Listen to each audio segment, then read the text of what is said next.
जी बेटा, अस्सलाम वालेकुम। मेरी आवाज़ आ रही है जी बेटा आपको?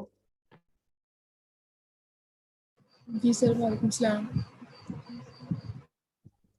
चले माशाल्लाह जी, अगर आवाज़ आ रही है आपको तो इसका मतलब है कि हम इसको अब कंटिन्यू करते हैं। बेटा कोई क्वेश्चन है तो शाबाश पूछें। लास्ट टाइम हम लोगों ने पढ़ा था, बेसिकली लास्ट टाइम हम लोगों ने अ, दो चीज़ें देखी थी। एक तो ये कि कंस्ट्रक्टर को आर्गुमेंट्स कैसे पास किए जाते हैं, क्योंकि कंस्ट्रक्टर भी एक फंक्शन है। फंक्शन को भी आर्गुमेंट्स फंक्शन को अगर आर्गुमेंट्स पास किए जाते हैं तो डेफिनेटली कंस्ट्रक्टर को भी ये किए जा सकते हैं। और दूसरा जो हम लोगों ने बेसिकली यहाँ पर देखा था, दैट वाज के कंस्ट्रक्टर ओवरलोडिंग, जिसको हमने एक मेजर फंक्शन के तौर पर डिस्कस किया था। बेटा जरा एक मिनट होल्ड कीजिएगा।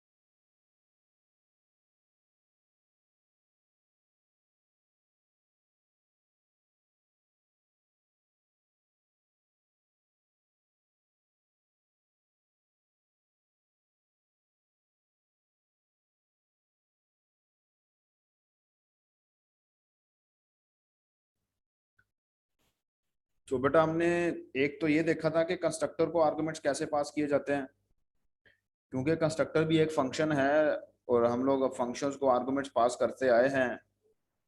तो कंस्ट्रक्टर को आर्गुमेंट्स कैसे पास किए जाते हैं हमने वो देखा कि कंस्ट्रक्टर जब ऑटोमेटिकली कॉल होता है, मींस के जब कंस्ट्रक्टर को कॉल किया जाता है, जब आपका ऑब्जेक्ट क्रिएट होता है, तो उसी टाइम हमें जो है वो साथ आर्गुमेंट्स जो है वो लिखने पड़ते हैं ऑब्जेक्ट की क्रिएशन के टाइम, ताकि ऑटोमेटिकली कंस्ट्रक्टर कॉल हो और आर्गुमेंट्स उसको पास किए जा सकें। उसके बाद फिर हम लोगों ने एक जो ब्रॉडर लेवल पे कॉन्सेप्ट है जिसका नाम फंक्शन ओवरलोडिंग है, उसको थोड़ा सा डिस्कस किया था। फिलहाल हम लोग फंक्शन ओवरलोडिंग को एज ए ब्रॉडर लेवल पे तो नहीं पढ़ रहे, लेकिन यहाँ हम लोग जो प्रोग्राम हमने कल स्टार्ट किया था दैट वाज डिस्टेंस, जिसमें आप लोगों के पास क्लास थी कि ऑब्जेक्ट्स को आर्गुमेंट्स के तौर पर कैसे पास किया जाता है। तो उसमें हमने देखा था कि दो कंस्ट्रक्टर यूज किए गए थे, एक ये वाला और एक ये वाला। एक कंस्ट्रक्टर था वो विदाउट आर्गुमेंट्स था और एक कंस्ट्रक्टर था जो आर्गुमेंट्स के साथ था। तो इन दोनों का जो डिफरेंस है, इन दोनों को कॉल करने का जो डिफरेंस है, इन दोनों को यूज करने का जो डिफरेंस है, वो बेटा मैंने अपनी तरफ से पूरी कोशिश की आप लोगों को उसको समझाने की, बल्कि हमने कोड करके भी देखा और उसको, और मैंने आपको F7 के साथ लाइन वाइज उसको कैसे आपका कोड चल रहा है, एग्जीक्यूट हो रहा है, वो भी करके दिखाया। तो इसको कंस्ट्रक्टर ओवरलोडिंग कहते हैं, ऑन द ब्रॉडर लेवल हम इसको फंक्शन ओवरलोडिंग कहते हैं। लेकिन वो फंक्शन ओवरलोडिंग का कॉन्सेप्ट जो है वो हमारे पास आएगा, हम उसको पढ़ेंगे। फिलहाल तक हम इसको कंस्ट्रक्टर ओवरलोडिंग तक कहते हुए कि ओवरलोड मतलब कि एक ही फंक्शन को हम लोगों ने ज्यादा बर्डन डाल दिया, हम उससे ये काम भी करवा रहे हैं, हम उससे ये काम भी करवा रहे हैं। तो कौन सा कंस्ट्रक्टर कब कॉल होगा ये हमने कल चेक कर लिया था। अब फिलहाल अभी आपके पास कोई क्वेश्चन है तो पूछ लें, शाबाश, फिर हम लोग नेक्स्ट मूव करते हैं।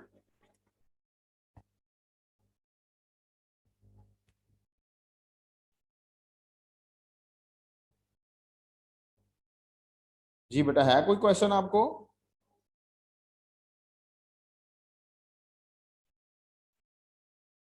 कोई क्वेश्चन नहीं है जी? चले, अभी हम लोग जो करने जा रहे हैं वो बेसिकली आपको याद होगा कि हमने स्ट्रक्चर, जब स्ट्रक्चर का टॉपिक पढ़ रहे थे तो हमने दो डिस्टेंसेस को ऐड किया था और एक तीसरे डिस्टेंस में असाइन किया था और एक फाइनल डिस्टेंस हम लोगों ने जो है वो डिस्प्ले करवाया था। अब वो काम हम लोग जो है वो क्लासेस के थ्रू करने जा रहे हैं। और यहाँ पर हम लोग जो नई चीज सीखने जा रहे हैं वो ये सीखने जा रहे हैं कि एक फंक्शन को क्लास ऑब्जेक्ट्स भी पास किए जा सकते हैं। पहले तो हम लोग फंक्शन को सिंपल एक वैल्यू पास करते हैं जो कि इंटीजर टाइप की थी या फ्लोट टाइप की थी या करैक्टर टाइप की थी, या कोई भी टाइप की वैल्यू जो है फंक्शन को पास की जा सकती है आर्गुमेंट के तौर पर। लेकिन यहाँ हम लोग जो देखने जा रहे हैं वो देखने जा रहे हैं कि ऑब्जेक्ट्स को एज अ फंक्शन आर्गुमेंट कैसे पास किया जाता है और कैसे उसको यूटिलाइज किया जाता है। तो रादर देन बेटा कंफ्यूज होने की बजाय सारा मैकेनिज्म वैसा ही है जैसा हम लोग एक सिंपल वेरिएबल पास कर देते हैं अपने ऑब्जेक्ट अपने फंक्शन को, ऐसे ही हम लोग एक ऑब्जेक्ट पास कर देंगे अपने फंक्शन को। लेकिन थोड़ा सा हमें केयरफुली यहाँ पर यह समझने की बात होती है कि वहां सिर्फ एक वैल्यू पास हो रही है, लेकिन यहाँ पूरे का पूरा ऑब्जेक्ट पास होना है और ऑब्जेक्ट के अंदर हो सकता है दो दो डाटा मेंबर्स हैं, ऑब्जेक्ट के अंदर तीन डाटा मेंबर्स हैं, ऑब्जेक्ट के अंदर चार डाटा मेंबर्स हैं। वो हमें सबको केयरफुली फिर कंसंट्रेशन के साथ देखना पड़ता है कि हो क्या रहा है। सो यहाँ पर बेसिकली ये जो क्लास, ये जो अभी हम लोग प्रोग्राम, ये जो आपके सामने नजर आ रहा है, इसको देखने जा रहे हैं, इसने इस प्रोग्राम के अंदर बेसिकली ये किया है कि दो डिस्टेंसेस को ऐड किया है, और वो जो दो डिस्टेंसेस ऐड किए हैं वो एक फंक्शन को एज आर्गुमेंट्स पास किए हैं, और वो फंक्शन जो है हमारे पास उन दोनों डिस्टेंसेस को ऐड करेगा। अब क्वेश्चन ये है कि हम लोग फंक्शन को क्यों पास कर रहे हैं, हम लोग डायरेक्टली मेन में क्यों नहीं ऐड कर सकते उनको। हम लोग जानते हैं कि हम लोग जो क्लास के डाटा मेंबर्स होते हैं उनको directly out of class access नहीं कर सकते। हमें जो भी काम उन डाटा मेंबर्स के साथ करना होता है, हमें जो भी प्रोसेस उन डाटा मेंबर्स के साथ करवाना होता है, वो काम हमें जो है वो क्लास के अंदर रहते हुए करवाना पड़ता है। और उसका मैकेनिज्म क्या है, उसका मैकेनिज्म ये है, हमें एक फंक्शन बनाना पड़ता है और उस फंक्शन के अंदर हम लोग कोई भी काम कर सकते हैं डाटा मेंबर्स के साथ, क्योंकि वो फंक्शन भी क्लास का हिस्सा होता है और डाटा मेंबर भी क्लास का हिस्सा होते हैं। सो दैट्स वाई क्या करना पड़ा, दैट्स वाई हमें इस कॉन्सेप्ट को फॉलो करना पड़ा भाई कि हमें दो ऑब्जेक्ट्स एज आर्गुमेंट्स फंक्शन को पास करने पड़ेंगे। वो फंक्शन जो है हमारे उन दो डिस्टेंसेस को या उन दो ऑब्जेक्ट्स के डाटा को ऐड करेगा, डाटा को ऐड करने के बाद हमें जो है उसका फाइनल रिजल्ट देगा। सो यहाँ पर अगर हम लोग देखें, हम लोग चेक करते हैं कि कौन सा फंक्शन है वो कैसे काम कर रहा है एंड सोन। तो यहाँ आप लोग बेटा देख रहे हैं कि क्लास है जिसका नाम रखा डिस्टेंस, और उस क्लास के अंदर हमें पता है जी कि दो डाटा मेंबर्स हैं और उन डाटा मेंबर्स को उसने प्राइवेट एक्सेस स्पेसिफायर के अंदर रखा, int feet and float inches, ये हमारे डाटा मेंबर्स हैं। और यहाँ अगर आप लोग देखें कि ये आप लोगों के पास एक पब्लिक एक्सेस स्पेसिफायर है, और पब्लिक एक्सेस स्पेसिफायर के अंदर आप लोगों के पास जो है वो मल्टीपल फंक्शंस लिखे गए हैं, क्योंकि ये फंक्शंस जो हैं वो out of the class directly accessible होते हैं। सो दैट्स वाई हम लोग जो है वो इनको पब्लिक एक्सेस स्पेसिफायर के अंदर लिखते हैं। तो ये एक कंस्ट्रक्टर बनाया that will initialize the data members with 0, कि जिसके साथ ये कंस्ट्रक्टर कॉल होगा वो उस ऑब्जेक्ट के दोनों डाटा मेंबर्स को 0 के साथ इनिशियलाइज कर देगा। और ये एक नया मेथड है, इसको अभी मैं डिस्कस नहीं कर रहा आप लोगों के साथ, क्योंकि मैं आपको किसी नई चीज की तरफ नहीं लेके जाना चाह रहा। ये बॉडी के अंदर ही लिखा होता है आपके पास, ये हमें पता होता है, ठीक है जी। लेकिन ये एक तरीकाकार है to initialize the data members, to initialize the to assign the values to any variables. फिर एक दूसरा डिस्टेंस के नाम का कंस्ट्रक्टर बनाया, उसको हमने बताया भाई हम आपको दो वैल्यूज पास करेंगे, दो आर्गुमेंट्स पास करेंगे, एक इंटीजर टाइप वैल्यू पास करेंगे, एक फ्लोट टाइप वैल्यू पास करेंगे।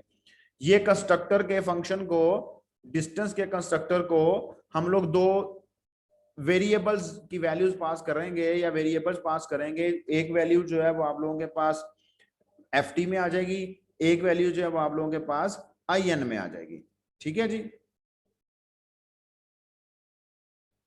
सो एक फंक्शन बनाया जो कि हमसे ये वैल्यू मांगेगा, यूजर से ये वैल्यू लेगा फीट के लिए और इंचेस के लिए। इसके बारे में हम जानते हैं कि ये फंक्शन जो है ये जिस ऑब्जेक्ट के साथ भी कॉल होगा उस ऑब्जेक्ट के लिए फीट और इंचेस की वैल्यूज हमसे ले लेगा। फिर एक और फंक्शन बनाया जिसका नाम है शो डिस्टेंस, उसमें सिर्फ हमने जो है वो फीट और इंचेस की वैल्यूज को डिस्प्ले करवाया और कुछ भी नहीं करवाया। जो मेजर थिंग है इसके अंदर, वो इस प्रोग्राम के अंदर वो ये वाला फंक्शन है जो कि दो डिस्टेंसेस को ऐड करेगा। अब यहां देखें जरा, कंसंट्रेशन के साथ आपने देखना है कंसंट्रेशन के साथ आपने ये देखना है कि ये एक सिंपल फंक्शन डिस्टेंस था कंस्ट्रक्टर, इसको हमने सिंपल एक वैल्यू पास करनी थी इंटीजर टाइप, तो हमने उसको लिखा इंट फीट। और हम इस बारे में जानते हैं कि एक फंक्शन को जिस टाइप की वैल्यू पास करनी होती है हमें बताना पड़ता है भाई कि हम उसको किस टाइप की वैल्यू पास करेंगे। तो हम यहां पर उसको इंटीजर टाइप वैल्यू पास करेंगे। दैट्स वाई हमने यहां पर बताया कि हम आपको इंटीजर टाइप वैल्यू पास करेंगे और वो वैल्यू पास होके आ जाएगी एफ टी के वेरिएबल में। और हमने उसको बताया भाई हम आपको फ्लोट टाइप वैल्यू पास करेंगे, वो वैल्यू जो है वो पास होके आ जाएगी आई एन के वेरिएबल में। एफ टी फॉर फीट है और आई एन फॉर इंचेस रखा उन्होंने। और यहां देखिए उसको क्या बताया है, यहां उसको बता रहा है भाई हम आपको डिस्टेंस टाइप की वैल्यू पास करेंगे। अब डिस्टेंस क्या है, डिस्टेंस इज अ क्लास। तो जब हम लोग डिस्टेंस टाइप की वैल्यू का मतलब है, तो इसका मतलब है कि हम भाई आपको एक डिस्टेंस की क्लास का ऑब्जेक्ट पास करेंगे, वो आप लोग उसको यहां बता रहे हैं। यहां आप लोगों को समझ आ रही है ना इस पॉइंट पे। हम लोग पहले एक फंक्शन लिखते थे, हम लोग फंक्शन को जब डिक्लेयर करते थे तो लिख देते थे इंट कोमा इंट। याद होगा आपको, जैसे हमने यहाँ पर लिख दिया पूरे नाम, यहाँ तो हमने वेरिएबल के नाम भी लिख दिए हैं ना, यहाँ हमने वेरिएबल्स के नाम नहीं लिखे, ऑब्जेक्ट्स के नाम नहीं लिखे, लिखेंगे। लेकिन आपको याद होगा कि हमने ये पढ़ा था कि डिक्लेरेशन जब हम लोगों ने आर्गुमेंट्स पास करने होते हैं तो भी हमें डिक्लेरेशन के टाइम बताना पड़ता है भाई कि हम आपको इस टाइप की वैल्यूज पास करेंगे और इतनी वैल्यूज पास करेंगे। इस बात का आइडिया है ना सबको?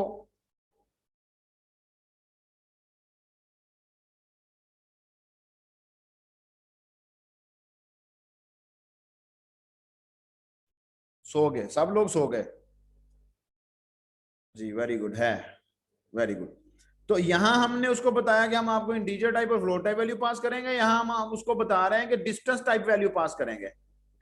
और डिस्टेंस टाइप वैल्यू पास करने से क्या मुराद है, ये हम लोग पढ़ के आए हैं कि क्लास को यूजर डिफाइंड डाटा टाइप भी बोला जाता है। जैसे इंट एक डाटा टाइप है, फ्लोट एक डाटा टाइप है। ये इंट और फ्लोट तो already built in data types है ना, तो क्लास को हम यूजर डिफाइंड डाटा टाइप बोलते हैं। तो यहां हम उसको बता रहे हैं कि भाई हम आपको डिस्टेंस टाइप 2 वैल्यूज पास करेंगे। और डिस्टेंस टाइप 2 वैल्यूज पास करने से मुराद ये है कि भाई डिस्टेंस इज अ क्लास, सो हम आपको 2 ऑब्जेक्ट्स पास करेंगे। अब यहां पर एक नई चीज हमारे सामने भी आ रही है कि ये देखें कि हमने फंक्शन क्या हो यहां डिक्लेयर किया है।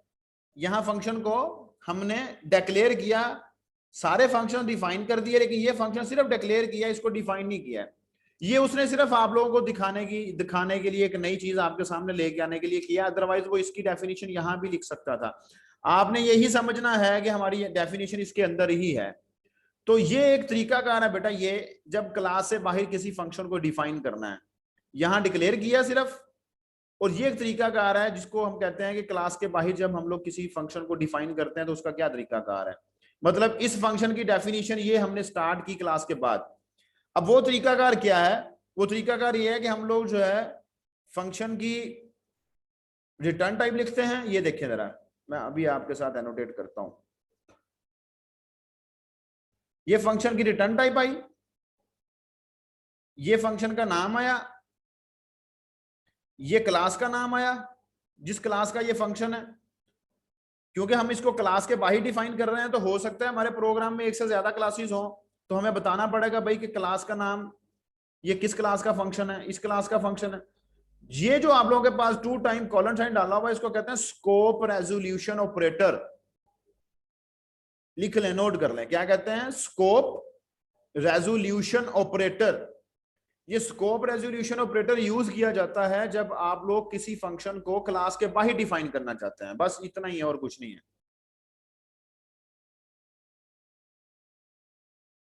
यहां इस फंक्शन को क्लास के बाहर डिफाइन किया गया, जो नई चीज आई है सामने, और कुछ नहीं है इसके अंदर।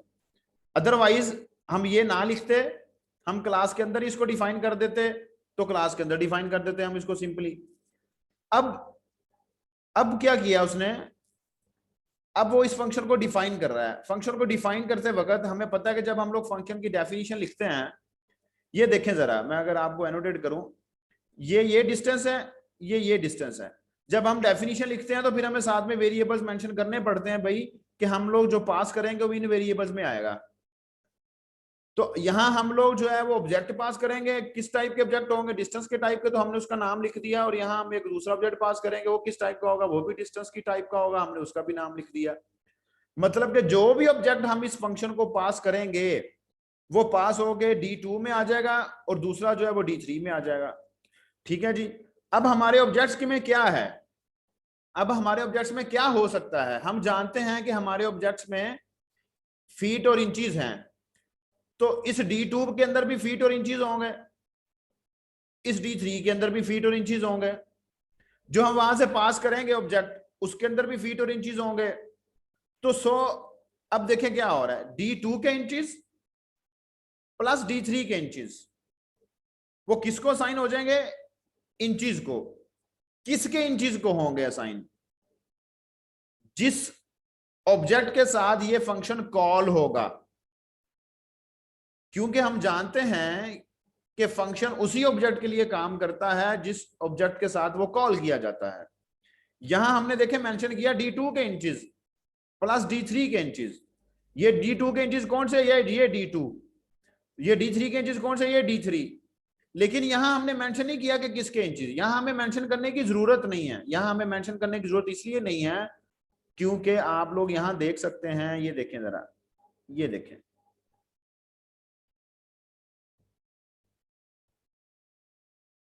ये एड डिस्टेंस का फंक्शन किसके साथ कॉल हुआ है, dist3 के ऑब्जेक्ट के साथ। तो ये जो इंचेस होंगे वो किसके होंगे, dist3 के। ये फीट किसके होंगे, dist3 के, क्योंकि ये फंक्शन जो है ये डिस्टेंस 3 के साथ कॉल किया गया। अब ये इसके अंदर क्या काम करेगा वो बाद की बात है। यहां आ जाए मेन के अंदर, मेन में आए, मेन में हमने क्या किया जी, हमने मेन में डिस्टेंस क्लास का एक ऑब्जेक्ट डिक्लेयर किया dist1 और एक ऑब्जेक्ट क्रिएट किया dist3। dist1 के लिए मेरा कंस्ट्रक्टर कॉल होगा जो नो आर्गुमेंट्स वाला कंस्ट्रक्टर था, और जब वो डिस्टेंस 1 के लिए नो आर्गुमेंट वाला कंस्ट्रक्टर कॉल होगा तो डिस्टेंस 1 के फीट में भी 0 साइन हो जाएगा और इंचेस में भी 0 साइन हो जाएगा। ये देखें, क्योंकि ऑटोमेटिकली कॉल हो रहा है, डिस्टेंस 1 के साथ कोई वैल्यू पास नहीं की गई, इस वजह से जो नो आर्गुमेंट कंस्ट्रक्टर है वो कॉल होगा dist1 के लिए और फीट को भी 0 साइन कर देगा, इंचेस को भी 0 साइन कर देगा। उसी तरह यहां आ जाए डिस्टेंस 3 के लिए, फिर से नो आर्गुमेंट कंस्ट्रक्टर कॉल होगा और डिस्टेंस 3 के फीट को 0 साइन कर देगा, डिस्टेंस 3 के इंचेस को 0 साइन कर देगा। लेकिन यहां पर हमने एक ऑब्जेक्ट डिक्लेयर किया dist2 के नाम का, उसके अंदर हमने फीट पास किए 11 और 6.25 इंचेस पास किए। अब यहां पर ये जो 11 है ये हमारे पास होके किस में जाएगा, ये पास होके हमारे पास इसमें आ जाएगा। फिर हमारे पास ये जो 6.25 है ये पास होके किस में जाएगा, ये पास होके हमारे पास इसमें आ जाएगा।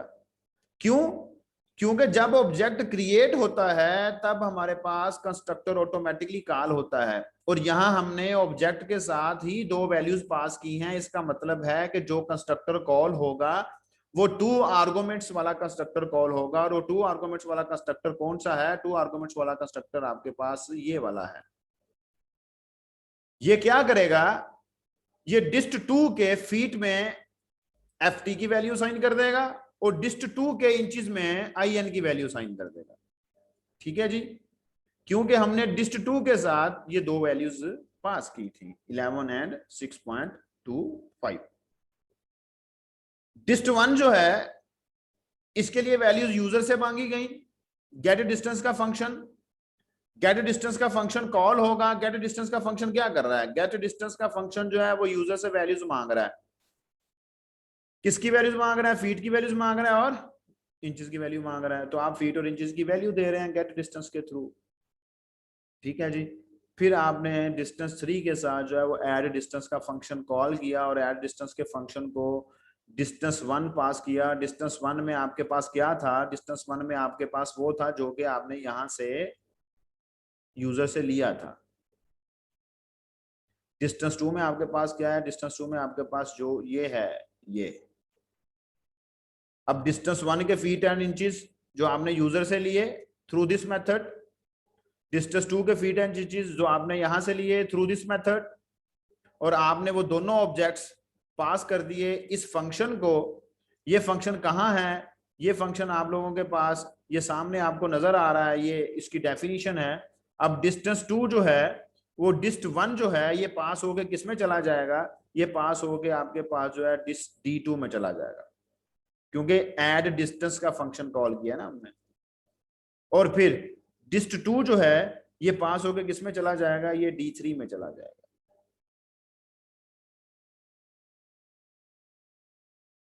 और फिर जब ये पास हो गए यहां चले जाएंगे, ये फंक्शन कॉल होगा। इस फंक्शन के अंदर क्या हो रहा है, ये वही मैकेनिज्म है जो हम लोग स्ट्रक्चर्स के दौरान पढ़ के आए थे कि जब हमारे इंचेस जो है वो ग्रेटर देन 12 होंगे तो हमारे पास एक फीट में इंक्रीमेंट हो जाता है, और जब फीट में इंक्रीमेंट होता है तो फिर हमारे पास जो है वो इंचेस में से हमें -12 भी करना पड़ता है।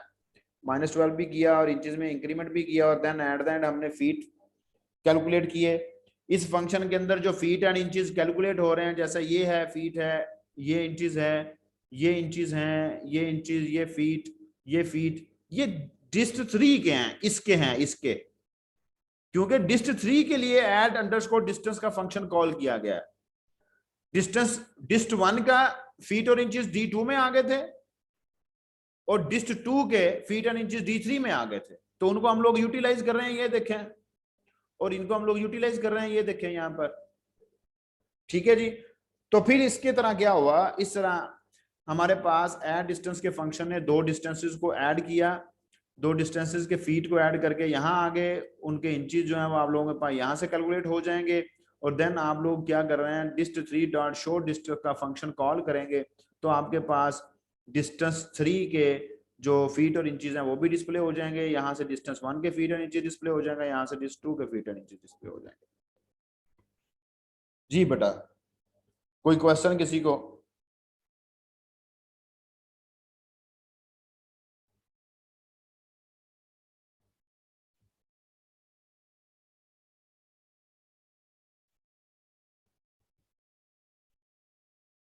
जी बेटा, कोई क्वेश्चन है तो पूछ लें, शाबाश।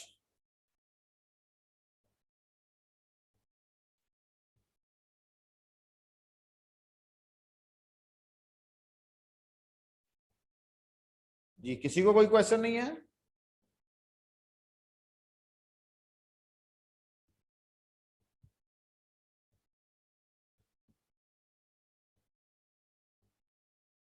जी क्लियर है बेटा सब कुछ?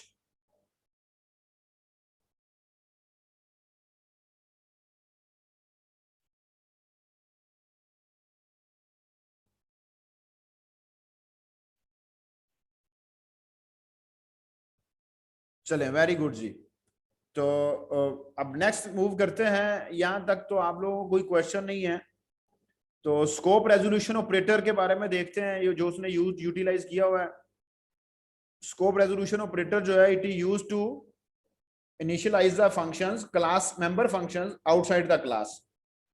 ये सिंपल क्या करता है जी, ये बाइंड करेगा आपके फंक्शन को उसकी क्लास के साथ कि ये फंक्शन जो है वो किस क्लास का है। बाकी तो इसके अंदर कोई ऐसा प्रॉब्लम वाली या मेरे ख्याल से मुश्किल चीज नहीं है। तो यहाँ पर आप लोग देखें कि हमारे पास जो है इस पूरे प्रोग्राम को फ्लो के साथ देखेंगे तो आपको बिल्कुल भी इसके अंदर प्रॉब्लम नहीं आएगी। जो बेसिक चीजें हैं उनको आप लोगों ने जो है वो यहाँ पर लाजमी जहन में रखना है, उसको उनको जहन में रखेंगे तो फिर आप लोगों को समझ आएगी। अब यहाँ देखें वो ओवरलोडेड कंस्ट्रक्टर्स की बात कर रहे हैं, इनको हमने डिस्कस कर लिया है कि वो कैसे हमारे पास ओवरलोड हो रहे हैं, कैसे हम लोग उनको यूटिलाइज कर रहे हैं एंड सो ऑन। सो यहाँ से आपने इसको परेशान नहीं होना, यहाँ से परेशान होने की जरूरत नहीं है। ये member function defined outside the class, इसकी बात करने लग गया जो अभी हमने ऑलरेडी कर ली है कि मेंबर फंक्शन को ऑलरेडी हमने जो है वो out of the class define किया है। ठीक है जी। तो ये आप लोग जो है वो कर सकते हैं, आपकी अपनी मर्जी है, आप लोग करना चाहते हैं तो कर लें, नहीं करना चाहते तो ना करें, इसमें ऐसा कोई प्रॉब्लम वाली बात नहीं है। तो ये देखें, ये उसने क्या लिखा हुआ है, स्कोप रेजोल्यूशन ऑपरेटर। मैंने आपको ये बताया था कि ये 2 टाइम कॉलन साइन डालते हैं, इसका मतलब है scope resolution operator. This is a return type of the function, और फंक्शन की रिटर्न टाइप क्या थी हमारे पास, वाइट, वो लिखी, क्लास का नाम लिखा। जैसे मैंने अभी आपको बताया था कि ये नाम यहाँ पर क्लास का नाम आएगा जिस क्लास का वो फंक्शन है, जिस क्लास का वो फंक्शन है। फॉर एग्जाम्पल अगर मैं कहता हूँ जी मेरे एक प्रोग्राम में 2 क्लासेस हैं, एक क्लासेस इंप्लॉय के नाम की है, एक क्लास स्टूडेंट के नाम की है, तो दोनों क्लासेस के अंदर मेरे पास जो है वो गेट वैल्यूज का फंक्शन है दोनों क्लासेस में, और मैं गेट वैल्यूज दोनों क्लासेस के गेट वैल्यूज के फंक्शन को out of the classes define करना चाहता हूं, तो फिर लाजमी है कि मुझे साथ में क्लास का नाम लिखना पड़ेगा, ताकि पता चले भाई कि ये जो गेट वैल्यूज का फंक्शन है ये स्टूडेंट की क्लास का है या एम्प्लॉय की क्लास का है। और these are the function arguments जो हम लोगों ने ये, और ये पूरी डिटेल में हम लोगों ने इसको बेटा डिस्कस कर लिया। यहाँ पर मेरे ख्याल से ऐसा हमें इनको पढ़ने की जरूरत नहीं है। आप लोग इनको पढ़ लें, मेरी बात को मद्देनजर रख लें, तो आप लोगों को जो है ऑटोमेटिकली सारी चीज समझ आ जाएगी। यहाँ पर उसने जरा आप लोगों को फिगर की फॉर्म में समझाने की कोशिश की है।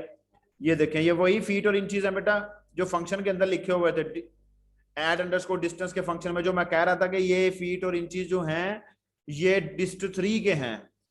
क्यों? क्योंकि ये एड अंडरस्कोर डिस्ट का फंक्शन जो है वो dist3 के लिए कॉल हुआ था, ठीक है। और यहाँ पर इसने एरो साइन जो है वो थोड़ा सा, अगर इस एरो साइन को यहाँ रख देता तो ज्यादा लोगों को समझने में ज्यादा आसानी हो जाती, बच्चे कंफ्यूज हो जाते हैं। अदरवाइज उसने डिस्ट टू के साथ एरो साइन नहीं जोड़ा, उसने जो बॉर्डर है ग्रे कलर का इसके साथ जोड़ा है। इसका मतलब है कि डिस्ट1 जो है उसके फीट एंड इंचेस यहाँ चले जाएंगे ये, और यह से हमारे पास डिस्ट2 के फीट एंड इंचेस यहाँ चलेंगे। ये पास होके कहाँ जाएंगे आप लोगों के पास D2 एंड D3 में, जो कि हमने अपने एड अंडरस्कोर डिस्टेंस की डेफिनेशन में लिखे हुए हैं। वहां जाके फिर वो आपका सारा काम जो है वो सारे का सारा करेंगे, ठीक है जी। अच्छा, ये दे आप लोगों के पास डिफॉल्ट कॉपी कंस्ट्रक्टर है। ये डिफॉल्ट कॉपी कंस्ट्रक्टर क्या करता है? डिफॉल्ट कॉपी कंस्ट्रक्टर क्या करता है? डिफॉल्ट कॉपी कंस्ट्रक्टर एक ऐसा बाय डिफॉल्ट कंस्ट्रक्टर होता है जो कि एक ऑब्जेक्ट की वैल्यूज उठाता है और दूसरे ऑब्जेक्ट में कॉपी कर देता है। अब dist1 की वैल्यूज हमने पास की थी D2 को एज एन आर्गुमेंट, तो dist1 की वैल्यूज उसने उठाई और कॉपी कर दी D2 में। तो यहां वो आप लोगों को बेसिकली यही समझाने की कोशिश कर रहा है, और इसके अंदर उसने बिल्कुल ये देखें, ये उसने एग्जांपल भी दे दिया आप लोगों के पास।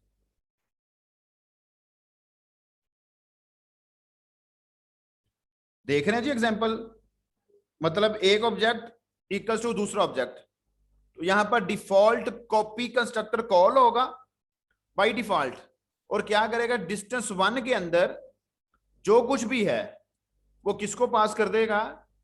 डिस्टेंस3 को। और इसी तरह यहां भी इसको इस तरह लिखा जा सकता है कि डिस्टेंस1 के अंदर जो कुछ भी है वो कॉपी कर देगा डिस्टेंस2 को। तो ये डिफॉल्ट कॉपी कंस्ट्रक्टर कहलाता है। इसके अंदर हमारे पास और कोई चीज ऐसा इस प्रोग्राम के अंदर नहीं है, यहाँ सिर्फ डिफॉल्ट कॉपी कंस्ट्रक्टर जो उसको उसने डिफाइन किया है या आप लोगों को साथ डिस्कस करने की कोशिश की है। तो मैं अब कोशिश करता हूँ बेटा कि आप लोगों को जो है ना वो इसकी एक्सरसाइज में लेके जाऊं। ये बाद में करेंगे, रिटर्निंग ऑब्जेक्ट्स फ्रॉम फंक्शन। जैसे ऑब्जेक्ट्स फंक्शन को पास किए गए हैं तो फंक्शन से रिटर्न भी करवाए जा सकते हैं। जैसे वेरिएबल्स वैल्यूज फंक्शन को पास की जाती हैं, फंक्शन से वैल्यूज रिटर्न भी की जाती हैं, ठीक है। जैसे हम लास्ट टाइम एक काउंट का फंक्शन करके आ रहे थे, रिटर्न काउंट का, और हम लोग अपने पहले सेमेस्टर में करके आए हैं, रिटर्न की जाती हैं वैल्यूज फंक्शन से।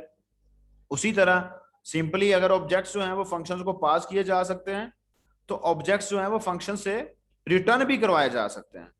ऑब्जेक्ट्स जो हैं वो फंक्शन से रिटर्न भी करवाए जा सकते हैं। तो इसकी एक्सरसाइज में जाके मैं आप लोगों को इसका एक प्रोग्राम करते हैं, हम लोग देखते हैं कि कैसा प्रोग्राम है इसका, और ताकि आप लोगों को दिया जा सके वो काम, आप लोग उसके बारे में सोच सकें। सोचना तो आपने नहीं है ज़्यादा, क्योंकि अफ्तारी करके तो वैसे ही आप लोग जो है वो थक जाते हैं और नींद आनी शुरू हो जाती है। बेशक सोते नहीं हैं और सहरी के बाद सो जाते हैं, और जब उठते हैं तो वैसे ही रोज़ा रखा होता है, दिल में ये बात आ रही होती है मैंने तो रोज़ा रखा है, मैंने पढ़ूंगा तो पता नहीं क्या हो जाएगा। ऐसा ही होता है बेटा, ये इससे डिफरेंट होता है आप लोगों के साथ?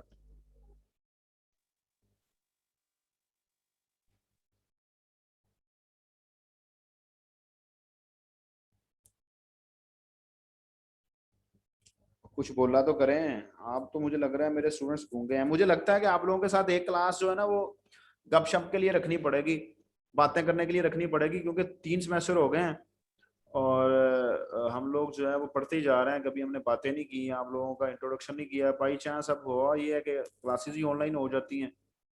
क्या ख्याल है आप लोगों का? किसी दिन एक क्लास जो है वो गपशप के लिए रखें कि रहने दें?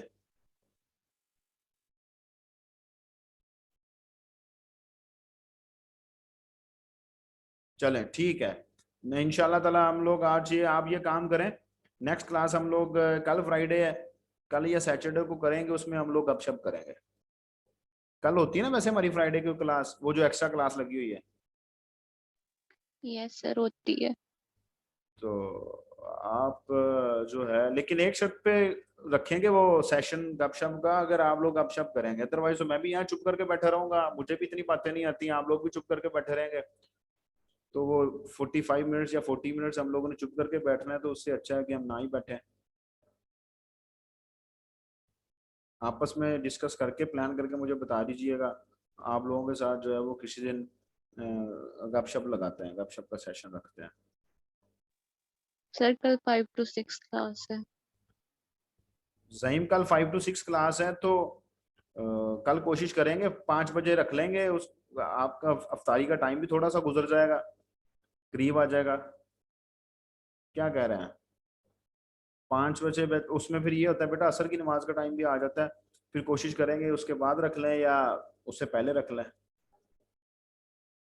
मुझे बता दीजिएगा डिस्कस करके। कल फ्राइडे है ना, मुझे बता देना आप लोग आपस में, अगर रखना है सेशन तो ठीक है, नहीं रखना तो फिर रहने देंगे जी। ये जो क्वेश्चन नंबर 1 है ना, ये क्वेश्चन नंबर 1 वैसा ही है जैसा प्रोग्राम अभी हम करके आए हैं। 2 डिस्टेंसेस को ऐड किया, यहां 2 इंटीजर वैल्यूज को ऐड करेगा वो, मैंने आपको बता दिया है, मैं आपको बता रहा हूं, कंसंट्रेशन के साथ सुने, आपने सॉल्व करने हैं।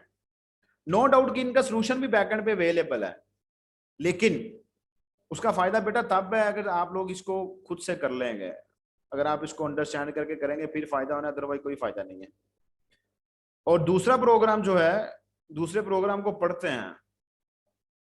Imagine a tool booth at a bridge, cars passing by the booth are expected to pay a 50 cent toll। Tool पे करते हैं ना हम लोग टूल प्लाजे पे, यस सर।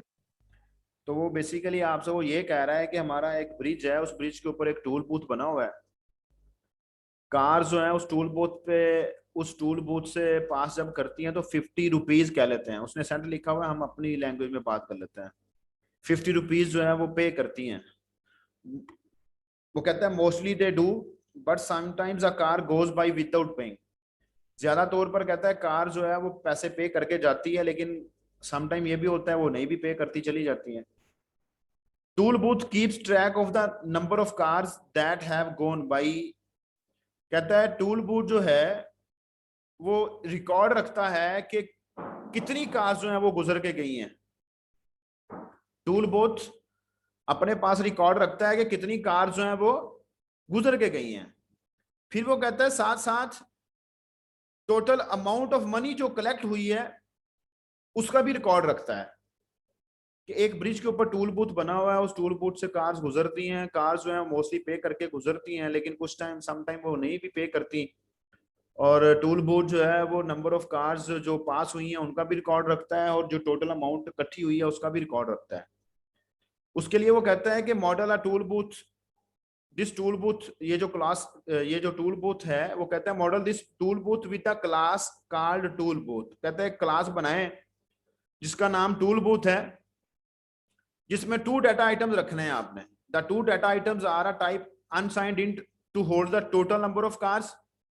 कहता है एक डाटा मेंबर आपने लेना है जो कि टोटल नंबर ऑफ कार्स को होल्ड करेगा, और एक आपने डबल टाइप का वेरिएबल या डाटा मेंबर लेना है जो कि टोटल अमाउंट जो कलेक्ट हुई है उसको होल्ड करेगा।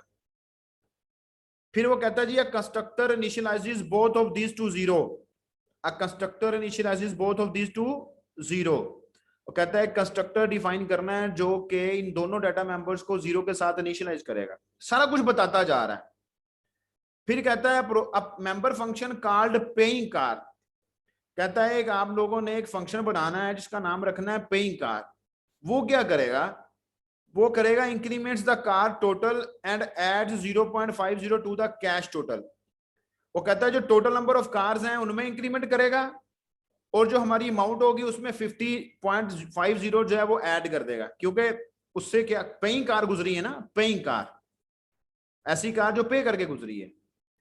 फिर कहता है अनदर फंक्शन कॉल्ड नो पे कार, के एक दूसरा फंक्शन बनाए, उसका नाम ये होना चाहिए, उसके अंदर क्या करेगा, उसके अंदर सिर्फ वो कार के टोटल में इंक्रीमेंट करेगा, लेकिन कैश में कुछ इंक्रीमेंट नहीं करेगा, कैश में कुछ ऐड नहीं करेगा, क्योंकि वो कार वाला पे ही नहीं करके गया, वो कार वाला पे ही नहीं करके गया, शरारती था, स्पीड के साथ गुजर गया। फिर वो कहता है finally a member function called display, वो क्या करेगा, displays the two totals, display का फंक्शन जो है वो दोनों टोटल्स डिस्प्ले करने के लिए यूज किया जाएगा। और दोनों टोटल्स कौन से, एक टोटल नंबर ऑफ कार्स और दूसरा टोटल अमाउंट। उसके लिए वो कहता है कि जहां आपको जरूरत है वहां आप अपने फंक्शन को कांस्टेंट बना सकते हैं। ये जो लास्ट सेंटेंस है, ये लास्ट सेंटेंस के बारे में आपने मुझसे नेक्स्ट क्लास में पूछना है, इसके बारे में आपने परेशान नहीं होना। अगर आप कहते हैं तो मैं अभी बता देता हूं, लेकिन मैं नहीं चाह रहा कि अभी आपको मैं किसी और तरफ चलाऊं। अभी आप सिर्फ और सिर्फ जो काम है उसको कर लें। ये कॉन्स्ट मुझे याद करवा देना आपने कि आपने ये बात बतानी थी, मैं आपको नेक्स्ट क्लास में बता दूंगा। Include a program to this class to test this class, कहता है मेन का फंक्शन बनाएं, उस मेन के फंक्शन के अंदर आप लोग जो है वो एक ऐसा प्रोग्राम लिखें जिसके अंदर आप लोग जो अलाउ करेंगे कि this program should allow the user to push one key to count a paying car and another key to count a non paying car. मतलब आप कीज की बेस पे कर लेते हैं, आप 1 टाइप करेंगे तो इसका मतलब है पेइंग कार गुजरी है, अगर आप अपने कीबोर्ड से 2 टाइप करेंगे तो इसका मतलब है कि नॉन पेइंग कार गुजरी है। तो उसके मुताबिक फंक्शन कॉल होते जाएंगे। आप 1 5 टाइम टाइप करेंगे तो 5 टाइम पेइंग कार का फंक्शन कॉल हो जाएगा। आप 2 टाइप करेंगे तो नॉन पेइंग कार का फंक्शन कॉल हो जाएगा। फिर जब तक आप एस्केप प्रेस नहीं करते तो तब तक आप लोग जो है वो आपसे वो पूछा जाएगा कि कार गुजरी कौन सी गुजरी, कार गुजरी कौन सी गुजरी। तो आप लोग जब इस प्रोग्राम को करेंगे, होप यू विल एंजॉय कि इसका कोड जो है वो कैसा है। बहुत सिंपल सा कोड है, कुछ भी नहीं है इसके अंदर। और स्टेटमेंट देखें उसने कितनी बड़ी लिख के दी हुई है आप लोगों को, कि मेरे ख्याल से कोई 12-14 लाइनों की स्टेटमेंट लिखी है। इसको करें, ये तीसरे क्वेश्चन को करें, चौथे क्वेश्चन को करें, 5वें क्वेश्चन को करें, ये 5 क्वेश्चन करें कल तक। फिर हम लोग कल जो है अगर आप कहेंगे तो हम लोग गपशप कर लेंगे, उसके बाद हम इनको डिस्कस कर लेंगे, नहीं तो फिर हम लोग जो है इनको डायरेक्टली डिस्कस कर लेंगे। 5 ज्यादा नहीं है बेटा आप 6 कर लें, कल तक के? 6 कर लें, 6 कर लें। सर ये ज्यादा है। अच्छा 5 ज्यादा है बेटा, चले आप पहले 3 तो करें ना, ठीक है जी, पहले 3 करें। और यस सर। पहले 3 का तो सोल्यूशन बैक पे दिया भी होगा, क्योंकि उसके साथ उसने स्टार लगाया हुआ है। तो आप इनको करें, इनको अंडरस्टैंड करें, ठीक है जी। तो मुझे बता दीजिएगा कि पढ़ना है या गपशप करनी, उस हिसाब से फिर हम कल मैनेज कर लेंगे। हमारी क्लास का टाइम बेटा खत्म हो रहा है, कल तक के लिए अपना ख्याल रखिएगा, अपने पेरेंट्स का ख्याल रखिएगा। इंशाल्लाह मुलाकात होती है नेक्स्ट क्लास में आपके साथ। अल्लाह हाफिज।